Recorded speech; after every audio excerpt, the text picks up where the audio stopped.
প্রধান উপদেষ্টা একটা ডেট ঘোষণা করবেন কি করবেন না, তার কথা বলার ধরনটা এমন সব সময় যেখানে যদি এবং তবে বর্তমান থাকে। সংস্কার নিয়ে বসতেই দেখছি, সংস্কার নিয়ে খানা পিনে চলছে। এই সরকার আন্তর্জাতিক পর্যায়ের একজন সেলিব্রিটি, সেই সেলিব্রিটির অবশ্যই বোঝা উচিত যে কোনো কিছু কুক্ষিগত করে সেলিব্রিটি থাকা যায় না। এই দেশের মানুষরা ভীষণ ডেঞ্জারাস, ভীষণ ভালো মানুষ, ভীষণ রিভেঞ্জ প্রিয় মানুষ। তারা কিন্তু ফুলের মালা আর জুতার মালার মধ্যে বেশিক্ষণ পার্থক্য রাখে না। আমন্ত্রণ জানাচ্ছি প্রিয় দর্শক, মানচিত্রের নিয়মিত আয়োজন কথোপকথনে। রাজনৈতিকভাবে যে একটি চরম অস্থিরতা, বিশেষ করে নির্বাচনকে নিয়ে নানান ধরনের ডামাডোল, ঘোরতর অনিশ্চয়তা, ঠিক সেই সময়ে আমরা জানতে পারলাম যে আগামী 4-5 দিনের মধ্যে প্রধান উপদেষ্টা নির্বাচনের তারিখ ঘোষণা করবেন। যদি এটি আমরা জানতে পেরেছি কয়েকটি রাজনৈতিক দলের প্রধানদের মুখ থেকে। আসলে এই প্রধান উপদেষ্টা কি নির্বাচনের তারিখ ঘোষণা করতে যাচ্ছেন, তার উপর আমরা কতটুকু আস্থা রাখতে পারি, অথবা সত্যি সত্যি তার অধীনে নির্বাচন হলে কতটা নিরপেক্ষ হবে, সেই বিষয় নিয়ে আমরা আলোচনা করবো। এই বিষয়ে আলোচনার জন্য আমাদের সঙ্গে যুক্ত রয়েছেন বিএনপির কেন্দ্রীয় সম্পাদক মণ্ডলীর অন্যতম সদস্য, সাবেক সংসদ সদস্য নীলুফার চৌধুরী মনি। নীলুফার চৌধুরী মনি, আপনাকে স্বাগত জানাচ্ছি আমাদের অনুষ্ঠানে। যে কথা বলছিলাম, সেই আলোকে আপনার কাছে জানতে চাইছি, প্রধান উপদেষ্টা সত্যি সত্যি আগামী 4-5 দিনের মধ্যে নির্বাচনের তারিখ ঘোষণা করতে যাচ্ছে, এমনটা মনে হয় আপনার? ধন্যবাদ আপনাকে, যারা শুনছেন আমার শুভেচ্ছা অভিনন্দন। দেখেন, প্রধান উপদেষ্টা একটা ডেট ঘোষণা করবেন কি করবেন না, তার কথা বলার ধরনটা এমন সব সময় যেখানে যদি এবং তবে বর্তমান থাকে। তো যদি এবং তবে যদি বর্তমান থাকে, তাহলে এই ডেট দেওয়া না দেওয়া এইসবে কিচ্ছু আসে যায় না। আমরা যতটুকু জানি শুনেছি যে উনি যখনই সমস্যায় পড়ে, এবং আমি শুনেছি কি, আমি নাম ধরেই বলতে পারি, একজন পলিটিক্যাল লিডার আপনার বাম সংগঠনের প্রিন্স ভাই, উনি তো ওপেনই বললেন যে উনি বিপদে পড়লে আমাদেরকে ডাকেন, কি এজেন্ডা কিসের জন্য কিচ্ছু বলেন না, এবং এটাই বাইরে প্রচার করেন যে আমরা সমন্বয়হীনতা না, আমরা সমন্বয়ের মধ্যে আছি, জাতীয় ঐক্য আমাদের মধ্যে আছে, এটাই দেখানো হয়। এই জায়গাগুলো থেকে আমরা বলতে চাই যে প্রধান উপদেষ্টা জেনে বুঝেই হয়তোবা একটা ডেট নিয়ে উনি আবারও লুকোচাপা করতে পারে। আবার এটাও হতে পারে মানুষের পরিবর্তন তো হতেই পারে, এমনও হতে পারে যে উনি সত্যিকার অর্থেই নির্বাচন দিতে চান। আর সেই বিশ্বাস করে করে বারবার বিএনপি হোঁচট খাচ্ছে, বিএনপি ক্রস ফায়ারে পড়ছে, বিএনপি ট্রাপে পড়ছে, এরকম তো কথা এর মধ্যে এস্টাবলিশড হয়ে গেছে, এবং যার কিছুটা উপলব্ধি নিশ্চয়ই আপনারা করছেন। নির্বাচন তো প্রলম্বিত হচ্ছেই। সেই জায়গা থেকে যদি প্রশ্ন করি, আপনারা বিশ্বাস রাখতে চান, আমরাও বিশ্বাস রাখতে চাই, আস্থা রাখতে চাই, কিন্তু আবারও যদি হোঁচট খেতে হয়, এর শেষটা কোথায়? দেখেন, বিএনপি একটা বড় দল, হয়তো বা হোঁচট খেয়ে সামলে দাঁড়াতে পারে বলে বিএনপির জনপ্রিয়তা এত। নইলে আওয়ামী লীগের 15.5 বছর হেন কোনো প্রচেষ্টা নাই, করা হয় নাই বিএনপি কে টুকরো টুকরো করার, অথবা তার আগে 1/11 সরকার, তারা হেন কোনো প্রচেষ্টা নাই যে -2 ফর্মুলাকে বাস্তবায়ন করার। তো সেই জায়গা থেকে বিএনপি এখনো আল্লাহ রহমতে মানুষের দোয়ায় মানুষের সহযোগিতায় দাঁড়িয়ে আছে। তো মানুষকে বিশ্বাস করা ভালো, যে কথাটা বললাম, বিএনপি যদি অতীত থেকে শিক্ষা নেয় তাহলে এইবার হাতের পাশ ছাড়বে না। ছাড়বে না বলেই আমার মনে হয় যে তাদের কর্মসূচিগুলো কিন্তু ফেলে দেওয়া হয় নাই। আগামী 3 মাসের কর্মসূচি তাদের আছে। তো সরকার, আমি এক কথায় বলতে চাই, সরকারের একটা ডেট দেওয়া, ধরেই নিলাম পান্না ভাই সরকার ডেট দিল, ডেট দেওয়া মানে নির্বাচন না, ডেট দেওয়া মানে সময় ক্ষেপণ, ডেট দেওয়া মানে আপনার সিসির সাথে সরকার যদি কথা বলে যে কয়েক মাস হাতে দেশের যে সিচুয়েশন। দেখেন, নির্বাচনের প্রথম যে কাজটা যারা করেন, ইসি তো হুকুম দেওয়ার লোক, ইসি কাজ করার লোক না। কাজ প্রথমে যেটা রোড লেভেলে করেন সেটা হলো পুলিশ। পুলিশের এখনো ট্রমাটাইজ কাটে নাই, পুলিশকে এখনো সুশৃঙ্খল ভাবে দাঁড় করানো হয় নাই, পুলিশকে এখনো নিরপেক্ষ ভাবে ব্যবহার করা হচ্ছে না। এরপরে থাকে আপনার প্রশাসন, ডিসি, এসপি, ওসি, তারপরে কি বলে আপনার ইওনো, এরা এই এই জায়গাটায় আমার মনে হয় না যে আগের যে আওয়ামী লীগের যারা ডিসি, এসপি ছিল তাদেরই ম্যাক্সিমাম, তাদেরই কারণ কোথা থেকে দিবে, একটা লেভেল লাগবে তো। তো হুম সেইখান হুম। থেকে ওইখানেও কিন্তু রাজনীতি শিকার হয়েছে, স্বীকার করেছে এই সরকার। যাদেরকে দেওয়ার কথা তাদেরকে দেয় নাই। এই নিয়ে ডিসি নিয়োগ নিয়ে আমরা অনেক কিছু দেখেছি, শুনেছি, পড়েছি। তো সেই জায়গায় সরকার এই জিনিসগুলো যদি ঠিক না করে, নির্বাচন কমিশনের যে সমস্যাগুলো আছে সেই সমস্যাগুলো ঠিক না করে, প্রত্যেক দিন যদি 18 ঘন্টা পরিশ্রম করে, তাও কিন্তু সুন্দর মানে লেভেল প্লেইং ফিল্ড নির্বাচন দিতে, ডিসেম্বর হোক, জানুয়ারি হোক, আর ফেব্রুয়ারি হোক, দিতে সরকারের ভীষণ ভীষণ ভাবে ব্যাক পেতে হবে। আমরা কিন্তু কার্যক্রমে শুধু সংস্কার নিয়ে বসতেই দেখছি, সংস্কার নিয়ে খানা পিনে চলছে কাজ। বাঁশের যে তৈলাক্ত বাঁশের অঙ্কের মতো বানরের, যে 3 পা এগোয় তো 4 পা পিছায়। এই অবস্থা হতে থাকলে নির্বাচন এই সরকার দিবে নাকি নির্বাচন না দেওয়ার জন্য এই কাজগুলো? লাইক আমি যদি আপনাকে বলি, গোপালগঞ্জে যা দেখলাম, গোপালগঞ্জ একটা জায়গা, সেখানে যুগের পর যুগ এই ঘটনাগুলো ঘটে আসছে, এটাই নতুন তা না। তাহলে যেইখানে ঘটনাগুলো ঘটে আসছে, একটা এই সরকারে তো কোনো রাজনৈতিক দল নাই, ছিল না, থাকার কথা না, কিন্তু তারপরেও কোনো একটা রাজনৈতিক দলকে বিশেষ সাপোর্ট দিয়ে উস্কানিমূলক বক্তব্য রাখিয়ে তাদেরকে পাঠানো হলো, এবং ওইখানে 4-5 জন লোক মারা গেল। আমার কথা হলো যে মানুষ খারাপ হতেই পারে, খারাপ মানুষের জন্য শাস্তির বিধান আছে। আপনার এরকম করে বিনা বিচারে মৃত্যুর কোনো বিধান নাই, এইভাবে এটাকে সৃষ্টি করা বলে।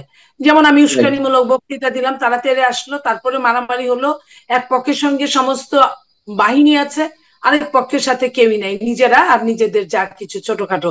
তো তারাই তো মারা যাবে, এটাই স্বাভাবিক, তারা মারা গেল। এতে কি হলো, রাষ্ট্রের তারাও কিন্তু দুষ্ট সন্তান, কিন্তু রাষ্ট্রের সন্তান, রাষ্ট্রের নাগরিক। এবং যে মারা গেছে তারা কিন্তু পথিক পথচারী, এমনই হয় বেশিরভাগ। হয়তো সেখানেও এরকমই হয়েছে, আমরা এরকমই শুনেছি। তো এই হুম হুম। জায়গাগুলা, এই মানুষগুলো যারা চলে গেল, তারা কিন্তু ফেরত আসবে না। তো সরকার যদি এরকম 2-4-10টা উস্কানিমূলক জিনিস করে, লাইক আপনার মাইলস্টোন যে ঘটনাটা ঘটলো স্কুল অ্যান্ড কলেজের, হুম। সেইখানে সরকার দেখতে গেল না 4-5 দিনে, সরকার কোনো ওই ধরনের বিবৃতি দিল না, সরকার তাদের জন্য রাজনৈতিক দলদের ডাকলো, কিন্তু তাদের কথা বলতে সরকার ভুলে গেলেন। এই যে কি কি বিচিত্র সেলুকাস এটা। তো এই এই এরপরে আমরা কি দেখলাম, ওখানে আন্দোলন দেখলাম। এখন আন্দোলনের মধ্যে কেউ তো, কারো বাড়ি পুরা যাবে, কেউ আলু পুরা খাবে, এটাই স্বাভাবিক। তো ওখানে যদি কোনো শত্রুপক্ষ গিয়ে থাকে, কোনো ফ্যাসিস্টের যদি প্রতিনিধি গিয়ে থাকে, হুম। আমি বলবো সরকার এই সুযোগটা করে দিয়েছে, সরকার এই সুযোগটা করে দিয়েছে। এবং পরবর্তীতে আমরা কি দেখলাম, পরবর্তীতে 2 জন মানে হুমড়া চুমড়া উপদেষ্টার সহ একজন জি। প্রধান উপদেষ্টার প্রেস সচিবকে 9 ঘন্টা আটকে থাকতে হলো। এটা কিন্তু এটা কিন্তু একটা সরকারের ব্যর্থতার, চরম ব্যর্থতার পরিচয়, চরম ভাবে মানুষ মানুষ তাদের অপছন্দ করে, এই অপছন্দের পরিচয়। কারণ যদি মানুষ তাদের পক্ষে থাকতো, তাহলে কিন্তু ওইখানে মানুষেরই প্রতিনিধি ছিল। 2-4টা অন্যায়কারী কিন্তু টিকতে পারতো না, যদি মানুষ যদি রুখে দাঁড়াতো। তার মানে হুম হুম। দাঁড়ায় না। এবং আপনি দেখেছেন কিংস পার্টি নামে খ্যাত সরকারের, তাদের আমি অস্তিত্ব দেখিনি। কারণ তারাও বুঝে গেছে যে তাদের আপনার যেভাবে সুনাম থাকার কথা, সেই সুনামটা এখন আর নাই। তারা এখন ইতিহাসের উচ্ছিষ্ট হয়ে যাচ্ছে। তো সেই জায়গায় তাদের যাওয়ার মতো অবস্থা ছিল না। তো এই যে প্রতিদিন একটার পর একটা ইস্যু, এবং ইস্যুকে ঢেকে রাখার যে পায় তারা, এটা কিন্তু ফ্যাসিস্টের সময় ছিল, আমরা বলতাম। তা সেইটা যদি একই জিনিস থাকে, তাহলে তো আমরা যেইখানে যে তিমিরে ছিলাম সেই তিমিরেই তো আছি, আমাদের তো কোনো চেঞ্জ আসছে না। সেই জায়গা থেকে আমার প্রশ্ন, যদি সত্যি সত্যি একটা নির্বাচনের তারিখ ঘোষণা হয়, যেহেতু আমরা সবার আস্থা রাখতে পারছি না, আপনি নিজেও বলছেন যে আস্থা এবং আস্থাহীনতার একটা দোদুল্যমানতার মধ্য দিয়ে আমাদেরকে থাকতে হচ্ছে, তারপরেও বিশ্বাস রাখার চেষ্টা করতে হচ্ছে। ধরুন তারিখ ঘোষণা করলো, ফেব্রুয়ারিতেই নির্বাচনের টাইম ফ্রেমটি ঘোষণা করলো, কিন্তু অক্টোবর নভেম্বরে গিয়ে বলা হলো যে না, নির্বাচনের পরিবেশ নেই। যেই কথার প্রতিধ্বনি আমরা এর মধ্যে জামাতের আমিরের মুখ থেকে শুনেছি, গোপালগঞ্জকে কেন্দ্র করে এনসিপির নেতাদের মুখ থেকে আমরা শুনেছি নির্বাচনের পরিবেশ নেই। ইভেন প্রধান উপদেষ্টা নিজেও এই কথা নাকি উল্লেখ করেছেন, শাহাদাত হোসেন সেলিম, আপনাদের অন্যতম সহযোদ্ধা এলডিপির, তিনি এই মন্তব্যটি করেছেন, যে তার রেফারেন্স দিয়ে। তো এটা দিয়ে যদি মূলা ঝুলিয়ে রাখা হয় আবারও, আমি সরি ইনফর্মাল ল্যাঙ্গুয়েজ ইউজ করলাম, পরবর্তীতে কি করবে বিএনপি? বিএনপি যে বললাম, বিএনপি তো কর্মসূচিও হাতে রেখেছে, 3 মাসের কর্মসূচি আগামী, সেই পরিকল্পনা প্ল্যানিং আপনাদের সামনে উপস্থাপন করবে নিশ্চয়ই খুব তাড়াতাড়ি। আর দ্বিতীয়ত হচ্ছে যে আপনার কথা, আমার কথা, আরো 10 জনের কথা, এটা ধরেই নেন যে এটাই ঠিক হবে। কারণ তফসিল ঘোষণা করে 3 মাস, 2 মাস থেকে 3 মাস আগে। তো তিন রাইট। মাস আগে এর মধ্যে অনেক ঘটনা ঘটে যেতে পারে, অনেক রকম ঘটনা ঘটে যেতে পারে। আর যেটা শুরুটাই হয় নাই, যেটার আপনার আইন শৃঙ্খলা প্রথম, সেই মব নিয়ে এত কিছু হচ্ছে, আপনার লাস্ট 10 মাসে আপনার পুলিশের নথিতে থেকে জানা গেছে যে আপনার খুন হয়েছে 3,554 জন। তা এই 10 মাসে যদি 3,554 জন খুন হয়ে থাকে, তাহলে সেই দেশের আইন শৃঙ্খলা কোন পর্যায়ে পৌঁছে গেছে। জনগণ আইন নিজের হাতে তুলে নিচ্ছে। আপনার কোন কোন দলের কোন কোন উস্কানিমূলক ব্যাপারে আইন শৃঙ্খলা আবারও নষ্ট হচ্ছে, পুলিশের কাছ থেকে আসামিকে ছিনতাই করে নিয়ে যাওয়া হচ্ছে। এই জিনিসগুলো যখন সরকার প্রধান বা সরকারের কেউ বলবে যে এখনো তো আমরা তো নির্বাচন দিতেই চেয়েছি, কিন্তু দেখেন এখনো তো সিস্টেমটা চেঞ্জ করতে পারছি না, তাহলে কিভাবে হবে? যেমন আপনার ধরেন আহ এনসিপির একজন বলেছে গোপালগঞ্জের ঘটনার পরে যে সরকার একটা জেলাকে কন্ট্রোল করতে হুম, পারে হুম। না, সে নির্বাচনে 64টা জেলা কিভাবে কন্ট্রোল করবে? তো এইটা এটা কিন্তু স্বাভাবিক ব্যাপার। এবং গোপালগঞ্জে শুনছি যে আবার আরেকবার নাকি যাওয়া হবে, হামলা হুম, করা হুম। হবে। এখন এই যে যাওয়া হবে, আপনার কথা মতো, আমার কথা মতো, জামাত ইসলামী, এনসিপি সহ অন্যান্য যে কয়েকটা দল আছে ইসলামিক মাইন্ডেড, সেই দলগুলো চায় এই মুহূর্তে নির্বাচন না হোক। কারণ তারা নির্বাচনের আবেশ যদি নিজেরা নির্বাচন উপভোগ করতে পারে নির্বাচনের চেয়েও বেশি, কারণ নির্বাচনে একচেটিয়া তারা কখনোই সিট পাবে কয়টা এটা আপনিও জানেন আমিও জানি। সেইখানে যদি তারাই সরকার হয়, যেটা দেবপ্রিয় ভট্টাচার্য বলেছেন যে সরকারের ভেতর সরকার, যদি তারাই সরকার হয়, তাহলে আপনার তারা কেন নির্বাচন চাবে? এই জন্য আরেকটা আপনার নির্বাচন না হওয়ার জন্য আপনার অংশগ্রহণমূলক ভোটের যে ব্যবস্থা তারা করেছে, তো সেটা তারা এটা ছাড়া নির্বাচনে যাবে না, এই ধরনের কথা যখন বলছে তারা, তখন বোঝা যায় যে সরকার তখন বলবে আমি তো দিতেই চেয়েছিলাম, আমার তো আন্তরিকতার অভাব নাই। সরকার এই কথাটাই বলবে, আমরা ধরেই নিলাম। তো তখন তো আমাদের হাতের পাশ সরালে চলবে না, হাতের পাশটা হাতে থাকতে হবে। থাকার জন্য আমি বলবো যে আপনার মাধ্যমে যারা শুনছেন রাজনৈতিক নেতৃবৃন্দ, তারা অবশ্যই এই কাজগুলো করবেন। যে এই সরকার চেয়ারে যেই বসেন সেই আর উঠতে চান না চেয়ারটা থেকে। তো এই সরকার যদি উঠতে না চান, আমরা তো গণতন্ত্রের জন্যই লড়াই করেছি। গণতন্ত্রের প্রথম এবং প্রধান ধাপ হচ্ছে নির্বাচন। সেই নির্বাচনটাই যদি আমরা না করতে পারি, তাহলে 15.5 বছর যে নির্বাচনের জন্য এত যুদ্ধ করলাম, এত মানুষের রক্ত গেল, এত খুন হলো, এত গুম হলো, এত আপনার কুক্ষিগত হলো, এত জেল জুলুম হুলিয়া চললো, তাহলে লাভটা কি হলো? সেই লাভটা তো বাংলাদেশের জনগণকেই খুঁজতে হবে, বাংলাদেশের নেতৃবৃন্দের মাধ্যমেই খুঁজতে হবে। সেটা আমি মনে করি যে বাংলাদেশের মানুষ যুদ্ধপরায়ণ জাতি, তারা যুদ্ধ করতে পারে ওই গানটার মতো যে তোমার ভয় নেই মা, আমরা প্রতিবাদ করতে জানি। সেই প্রতিবাদের জন্য আমরা আমরা চাইবো যে এই সরকার যেন বুঝে, এই সরকার আন্তর্জাতিক পর্যায়ের একজন সেলিব্রিটি, সেই সেলিব্রিটির অবশ্যই বোঝা উচিত যে কোনো কিছু কুক্ষিগত করে সেলিব্রিটি থাকা যায় না, কুখ্যাত থাকা যায়, বিখ্যাত থাকা যায় না। আর যদি না বোঝে, এবং একই সঙ্গে প্রশ্ন হচ্ছে, এই সরকারের অধীনে বা যে সেলিব্রিটির কথা বলছেন, ওয়ার্ল্ড ফেমাস সেলিব্রিটি বা আমাদের ডক্টর মোহাম্মদ ইউনূস সাহেব, তাকে নিয়ে তো ব্যক্তিগত জায়গা থেকে অনেক ধরনের সংশয় তৈরি হয়েছে যে তার অধীনে নির্বাচন সুষ্ঠু হবে কিনা। এবং আপনার দলের পক্ষ থেকে সিনিয়র লিডাররা, ইভেন আপনি হয়তো মন্তব্য করেছেন, তার অধীনে নির্বাচন কতটুকু সুষ্ঠু হবে, নিরপেক্ষ হবে, সেটিও ভেবে দেখা দরকার। এবং এই ধরনের বক্তব্যের পরে আমরা আরো দেখেছি, আপনারা যারা এই ধরনের প্রশ্ন করেছেন আর আমরা তো করছি আমাদের জায়গা থেকে, সেই জায়গাগুলো আরো স্পষ্ট হয়ে উঠেছে। এনসিপি কে যেভাবে প্রোটোকল দিয়ে তাদের সভা সমাবেশ করানোর ব্যবস্থা করা হচ্ছে, সেনাবাহিনী থেকে শুরু করে পুলিশ, র্যাব, বিজিবি, কোস্টগার্ড, সব ধরনের রাষ্ট্রীয় বাহিনী, রাষ্ট্রযন্ত্রের প্রোটোকলের মধ্য দিয়ে তাদেরকে সব ধরনের সুযোগ সুবিধা দেওয়া হচ্ছে। এই যদি হয় সিমটম, তাহলে সেই প্রধান উপদেষ্টা বা সেই সেলিব্রিটির অধীনে নির্বাচন কতটা নিরপেক্ষ হবে আপনি কি মনে করেন? এইটা আমি তো মনে করি না নিরপেক্ষ, কারণ উনি নিজেই অনিরপেক্ষতার পরিচয় অনেকবার দিয়েছেন। উনি যখন জয়েন করেছেন তখনই উনি বলেছেন আমাকে বসিয়েছে এই ছাত্ররা, এবং হুম হুম একদিন বলেন না, একের অধিক দিন বলেছেন। এবং ছাত্রদের উনি যখন পদত্যাগের গুঞ্জন উঠলো ওনার, তখন কিন্তু একজন ছাত্র নেতার মুখ থেকেই এটা বের হলো। উনি আর কাউকে বিশ্বাস করতে পারলেন না। যখন বিএনপি নেতা সালাউদ্দিন সাহেব যখন বলছিলেন যে আমাদের দেখা করার জন্য 4 দিন কথা বলেও আমরা সময় নিতে পারি না, সেখানে অন্য হুম একটা দল তারা কত কিছু করে ফেলে।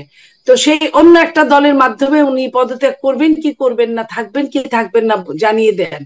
এবং উনি আপনি একটা জায়গায় বলতে ভুলে গেছেন, সেটা হলো মানুষ সাপোর্ট তো আছেই, গার্ড অফ অনার তো আছেই, ডগ স্কোয়াড দিয়েও পর্যন্ত তাদের ওইখানে আপনার চেকিং হয়। হুম আপনার হুম হুম একটা প্রধানমন্ত্রী, দেশের প্রধানমন্ত্রী যে প্রটোকল নিয়ে মিটিং মিছিল করে, জনসভা করে, তাদেরকে 200 লোকের জন্য 12,000 14,000 লোককে দিয়ে তাদেরকে ওই সেম প্রটোকলে তাদেরকে প্রোগ্রাম করানো হচ্ছে। তো এইটাতে সে সে যে অনিরপেক্ষ, এটা কিন্তু প্রত্যেকটা মানুষ বুঝে গেছে, শুধু জেনে যায় নাই তা না, বুঝে গেছে। এই যে ছাত্ররা তারা যে মবগুলো করছে, এই দল করে এবং দল না করেও, সবাই তো দল হুম, করে নাই, কিন্তু ছত্র ছায়া যারা আছে তাদের এই মবগুলোর কিন্তু ওইভাবে কোনো আমরা রেজাল্টই পাচ্ছি না, ওইভাবে তারা আইনের মুখোমুখি হচ্ছে না। আর তারা চাঁদাবাজি থেকে শুরু করে হেন কোনো কাজ নাই যেটা করে না, অথচ তাদের চাঁদাবাজিকে ডোনেশন বলে, তারা তারা চাঁদাবাজি বলে না, তারা অনুদান বলে।